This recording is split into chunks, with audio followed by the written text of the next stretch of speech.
ఒకప్పుడు గ్రీకు సంస్కృతి, మెసపటోమియా సంస్కృతి, బైజంటైన్ సంస్కృతి ఇట్లాంటివన్నీ నాశనం అయిపోయినాయి అంటారు. ఏంటంటే వాళ్ళు మొదట ఒక్కొక్క అడుగు వేస్తూ ఎదిగారు. ఒక స్టేజ్కి వచ్చిన తర్వాత కంఫర్టబుల్ లైఫ్ అలవాటు పడ్డాక అదే కంఫర్టబుల్ లైఫ్ కావాలని ఎక్స్పెక్ట్ చేశారు. ఆ టైంలో అవతలొచ్చే యుద్ధాలను పట్టించుకోలేదు, భవిష్యత్ ప్రణాళికలు ఆలోచించలేదు. ఫలితం సర్వనాశనం జరిగింది. ఆ జాతులు ఇప్పుడు లేవు. దేశంలో ప్రపంచంలో కనబడేటటువంటి జాతులలో అవి లేవు. అట్లాంటి దాదాపుగా 7-8 జాతుల గురించి మొన్న మధ్యన మనం మాట్లాడుకున్నాం.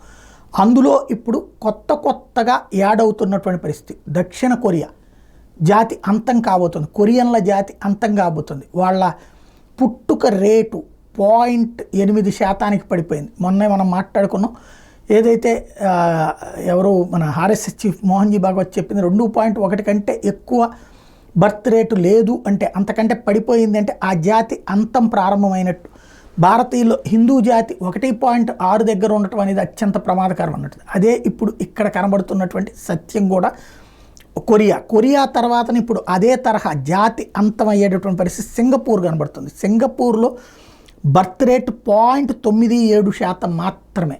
అంటే పుట్టుకలు అనేటటువంటి తక్కువగా ఉంది. ఎందుకంటే ఎక్కువగా చదువుకున్నటువంటి వాళ్ళు ఎక్కువ మంది పిల్లలు కనడానికి ఇష్టం లేదు.